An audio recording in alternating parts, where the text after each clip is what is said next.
Bonjour à tous et bienvenue au parc du Château de Blou. Donc je suis en compagnie du directeur de course Jean-Luc Testu à droite et de Franck Luzel, notre cher secrétaire, à gauche. Donc voici l'entrée du château.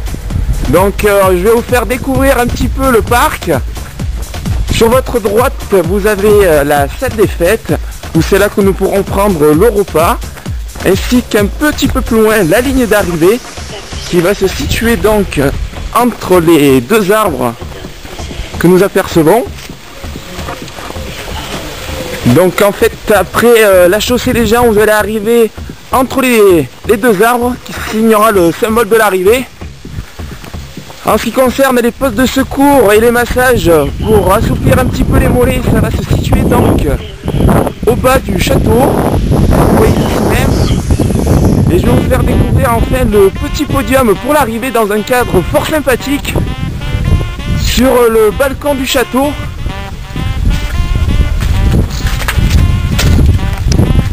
Donc voici le podium de l'arrivée devant le château avec ces tours que nous apercevons ici.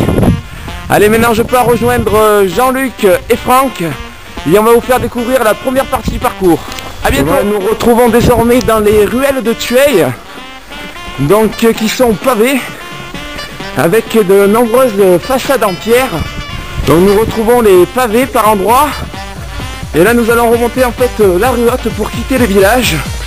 Nous avons juste 1,8 km de goudron jusqu'au chemin ferré. Et c'est parti pour la grande nature. Allez, on se retrouve là. Voici fini le goudron.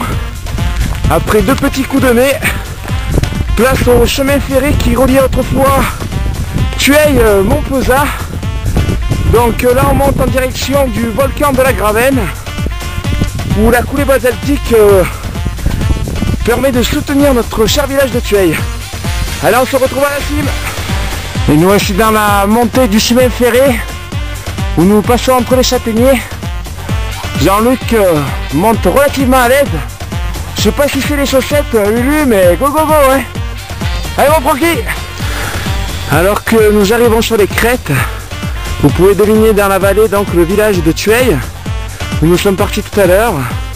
Sachez que la fin de parcours se situe sur les crêtes qui sont au fond en arrière-plan. Vous allez revenir donc par le rocher d'Abraham sur la piste forestière jusqu'au chemin des plaideurs, qui est donc sur les sommets à la pompe de Tueil, avant donc de regagner le pont du Diable et la fameuse chaussée des Géants pour le dernier kilomètre. Allez, à tout à l'heure. Donc Franck, j'ai vraiment l'impression que ta Lucie nous fait vraiment découvrir sa région. Là on a fait le chemin ferré qui allait autrefois donc jusqu'à Montpezat. Et là on est sur les traces donc de la Gravenne, le fameux volcan, c'est ça? Oui, c'est ça. Bon, là je suis un petit peu dans le rouge. On est en sortie avec les collègues, super sympa, super beau temps. Mais la montée m'a un peu tué, donc je garde mon souffle pour tout à l'heure. Ok, on se rejoint à la plus tard, Francky, vas-y. Oui, alors Jean-Luc, là on en est où au niveau du parcours? Mais là on vient de faire 5 km, on a fait le tour de la Gravenne. Donc là on voit que c'est une piste. Maintenant on va attaquer du single jusqu'en haut des crêtes, à peu près il y a 10 km de single. Voilà, allez, on y va? Allez, je te suis. Allez. Je suis bien t'hallucine parce qu'il est chaud bouillant ce matin, hein.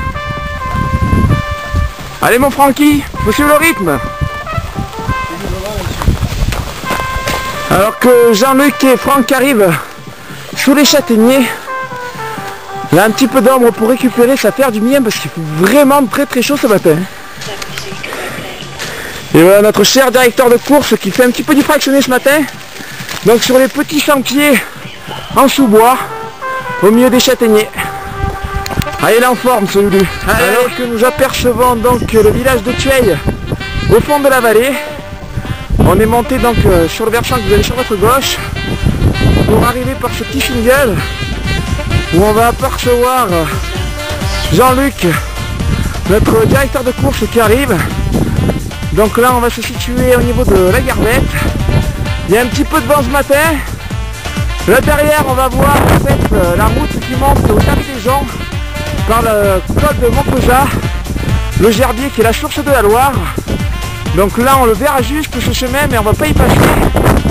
Nous en fait nous allons repartir complètement derrière, nous allons faire un 360 degrés pour repartir donc via ce petit chemin en direction de Rancayao et la Garbette pour regagner donc le chemin de Chaumienne. Là les genêts sont passés, mais sachez que début juin, tout le versant sera fleuri. Donc ces petites fleurs jaunes, ce sera magnifique. Allez, on continue l'ascension. À tout à l'heure.